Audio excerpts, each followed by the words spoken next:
Hi! ఈరోజు మా ఇంట్లో వాళ్ళు ఏదో పని మీద బయటికెళ్ళారు. ఇంకా నాకు బోర్ కొట్టి ఎలాగో మిగిలిపోయిన అన్నం ఉంది కదా! నా ఎక్స్పెరిమెంట్ ఏదో ఒకటి చేద్దామని దాంట్లో చేతులెట్టాను. నా ఎక్స్పెరిమెంట్ పేరు అన్నం బియ్యపు పిండి పునుగులు. అవి నేను కొబ్బరి నూనె మంచిదని కొబ్బరి నూనెలో వేయించాను. కొబ్బరి నూనె నేను సపోర్ట్ చేయనని పొంగిపోయి ఇలా తయారైంది. సరేలే ఇంత కష్టపడ్డా కదా అని ఇది టేస్ట్ చేస్తున్నాను.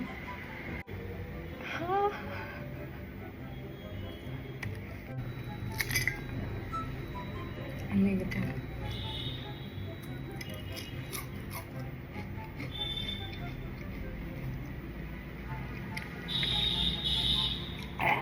నూనె తినలేదు. నేను వాడింది కుకింగ్ కోకోనట్ ఆయిల్ అండి. ఇంకా సపోర్ట్ చేయట్లేదు పునుగులు చేసుకోవడానికి అని నేనేం చేశానంటే అదే నూనెతో దోశలు ట్రై చేశాను. దోశ వేసిన దాన్ని ఇంకా ఎక్స్పెరిమెంట్లు చేశాను. పార్ట్ 2లో చూడండి. బాయ్.